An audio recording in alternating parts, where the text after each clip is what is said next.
E se eu te dissesse que o verdadeiro dinheiro do universo não é dólar, euro, ouro ou Bitcoin? E se eu te dissesse que existe uma moeda invisível, infinitamente mais valiosa do que qualquer riqueza material, capaz de comprar vida, poder, controle, matéria e até consciência? Uma moeda que não aparece em bancos, não pode ser armazenada em cofres, não pode ser impressa, minerada ou hackeada, mas que move absolutamente toda a engrenagem da existência. Essa moeda existe. Ela se chama Chi. Chi é igual energia vital. E a Terra não é apenas um planeta perdido no espaço girando ao redor de uma estrela comum. A Terra é um campo de extração energética. Um gigantesco sistema de produção, cultivo, processamento e transferência dessa energia vital. Chi é energia vital pura. É aquilo que permite pensar, se mover, sentir, perceber, desejar, amar, sofrer, existir. Sem Chi, você pode até manter algum nível de consciência, mas é incapaz de agir. Sem Chi, você não move um músculo, não levanta um dedo, não sustenta um pensamento por mais de alguns segundos, não mantém uma emoção ativa, não consegue sequer existir de forma funcional. Chi é a força que anima a matéria.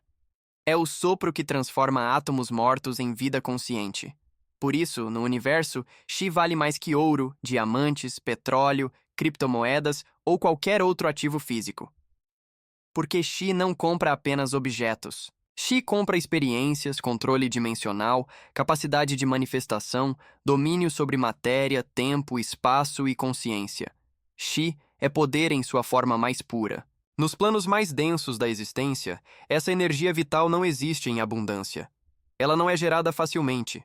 Diferente da Terra, onde a vida biológica produz Chi constantemente, nesses planos a geração energética é extremamente limitada. Isso cria uma dinâmica brutal. Seres negativos, incapazes de produzir Chi por conta própria em volume suficiente, precisam capturar, sugar, extrair, armazenar e negociar energia vital de outros seres. E onde existe a maior plantação natural de Chi em todo este setor do universo? Na humanidade. Cada ser humano é uma usina energética ambulante. Cada pensamento, cada emoção, cada desejo, cada medo, cada trauma, cada prazer, cada sofrimento gera ondas contínuas de Chi. A Terra, então, funciona como uma gigantesca fazenda energética, um campo de produção em escala planetária. O ser humano produz Chi naturalmente simplesmente ao viver, ao acordar, trabalhar, amar, se frustrar, desejar, competir, sonhar, sofrer, se decepcionar, lutar, sobreviver. Tudo isso gera energia. Isso cria um cenário assustador. Humanos inconscientes se tornam gado energético. Fontes móveis de combustível espiritual. Seres negativos não sabem gerar energia vital por conta própria em volume suficiente, então precisam caçar, sugar, extrair, armazenar e negociar Chi. É por isso que, ao longo de toda a história da humanidade, surgem relatos sobre vampiros, demônios, entidades sugadoras, obsessores, parasitas espirituais, íncubos, súcubos, larvas astrais, sombras, predadores interdimensionais. Essas narrativas não são apenas mitos ou metáforas religiosas. Elas são descrições simbólicas, culturais e adaptadas de um sistema real de predação energética. Essas entidades capturam o Chi, armazenam em verdadeiros bancos energéticos e utilizam essa energia para sustentar seus impérios, alimentar suas estruturas, realizar experimentos, criar formas artificiais de vida, manipular matéria, atravessar dimensões, materializar-se temporariamente e manter redes inteiras de dominação. Chi é a moeda do universo porque é a única energia capaz de sustentar consciência em ambientes densos. Sem Chi, não há forma, não há ação, não há existência funcional. Agora entramos numa das partes mais delicadas, profundas e chocantes de toda essa engrenagem cósmica: o suicídio. Dentro dessa lógica, ele não é apenas um drama psicológico, emocional ou social. Ele se torna um evento energético de altíssimo valor. Quando alguém se suicida, essa pessoa ainda possui um enorme estoque de Chi. Ela não gastou o saldo que lhe foi concedido ao nascer. Isso transforma essa consciência em um alvo imediato. Antes mesmo do ato final, entidades predadoras já começam a se aproximar, induzindo pensamentos obsessivos, sentimentos de desesperança, fracasso, inutilidade, abandono, rejeição e fim absoluto. Essas entidades não gritam, elas sussurram, elas se infiltram nos pensamentos mais íntimos. Elas repetem frases como: não tem saída, você não presta, sua vida não tem valor, ninguém se importa, tudo vai acabar, a única solução é morrer. Esses pensamentos não surgem do nada. Eles são induzidos, amplificados, reforçados, repetidos até se tornarem uma voz interna constante. Quando a pessoa finalmente cede, ocorre um dos eventos mais devastadores do ponto de vista energético. No momento da morte, bandos inteiros dessas entidades se lançam sobre a consciência recém-desencarnada, sugando violentamente toda a sua energia vital. É como uma nuvem de predadores atacando uma presa indefesa. Em poucos instantes, aquilo que era uma consciência íntegra se torna um fragmento mutilado, devastado, despedaçado. O que sobra não encontra luz, não encontra acolhimento, não encontra descanso, não encontra paz, encontra predação, escravidão, exploração e dor. Após a refeição dos predadores, sobra a consciência como que condensada em uma esfera energética e consciente. Tudo que a pessoa foi e é, está ali vivo, mas sem interface. Isto é coletado e armazenado para futuro uso ou trocas.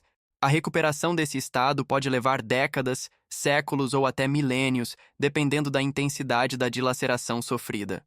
No universo, tudo funciona por contabilidade energética. Nada é aleatório. Nada é gratuito. Quando você nasce, você recebe um depósito específico de Chi, cuidadosamente calculado de acordo com sua trajetória evolutiva, suas experiências anteriores e os aprendizados necessários. Isso significa que você nasce em débito. Você recebe um capital energético que precisa ser gasto ao longo da vida.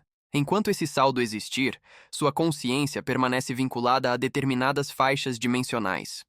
Por isso, mortes prematuras geram grandes desequilíbrios. Por isso, suicídios criam débitos profundos. A pessoa não apenas interrompe uma experiência, mas quebra toda uma equação energética cuidadosamente planejada. Isso exige processos longos e dolorosos de correção, reparação e realinhamento. Existe, porém, um caminho de libertação. Aqueles que conseguem se fundir com o todo, com a fonte criadora, passam a receber Chi diretamente da origem infinita. Essa energia não vem em fluxo contínuo, mas em ondas. Ondas que se condensam progressivamente, se transformando em partículas, átomos, moléculas, células e, finalmente, vida consciente. Quem está conectado ao todo não passa fome energética, não precisa caçar, não é caçado, não é escravizado e não entra na lógica da escassez. Esse estado representa o verdadeiro salto dimensional. Nele, a consciência deixa de ser dependente de sistemas predatórios e passa a existir em sintonia direta com a fonte da existência. A reencarnação, dentro desse sistema, não é castigo, punição nem condenação. Ela é um mecanismo de correção, ajuste, aprendizado e cura. Ao longo de múltiplas vidas, consciências se emaranham energeticamente. Assim como na física quântica, onde partículas que interagem permanecem conectadas independentemente da distância, consciências que compartilham experiências profundas permanecem ligadas além do tempo e do espaço. Quem se amou, se odiou, se matou, se traiu, se feriu, se protegeu, continua conectado. Essas conexões atravessam encarnações. É por isso que existem ódios instantâneos, rejeições inexplicáveis, amores à primeira vista, conflitos familiares intensos, relações que parecem carregar uma carga emocional muito maior do que a situação atual justifica. Tudo isso nasce do emaranhamento quântico espiritual. A reencarnação serve para aproximar essas consciências, forçar convivência, gerar empatia, dissolver ódio, reconstruir amor, equilibrar dívidas emocionais e curar laços distorcidos. Inimigos podem renascer como pais e filhos. Algozes podem retornar como irmãos. Vítimas podem voltar como parceiros afetivos. Tudo para que antigas feridas sejam revisitadas, compreendidas, perdoadas e finalmente dissolvidas.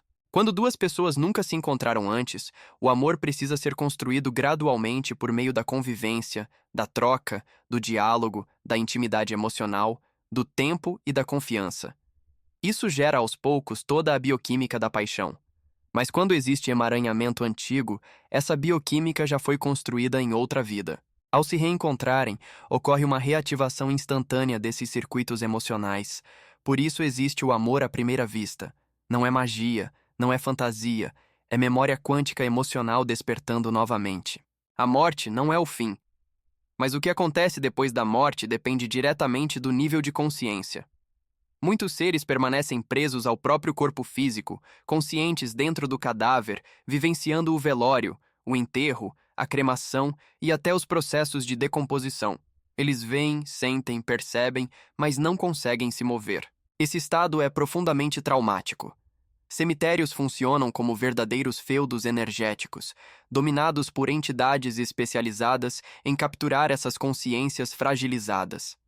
Sem proteção espiritual, o ser pode ser escravizado, sugado, manipulado e aprisionado por décadas.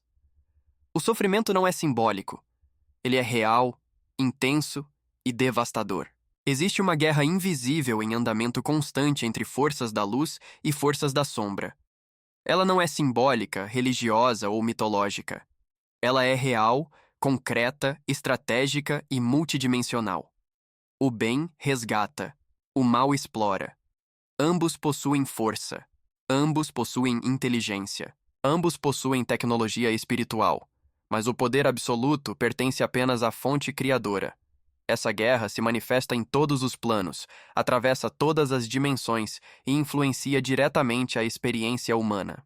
Quem possui conhecimento tem responsabilidade. Saber e se omitir também é uma escolha. Compreender esse sistema e fingir que ele não existe é fechar os olhos para uma escravidão silenciosa. Cada vida salva representa um universo inteiro preservado. Cada consciência resgatada representa uma vitória direta contra a dominação energética. O lado do bem tem força. O lado do mal tem força. Mas poder, somente Deus.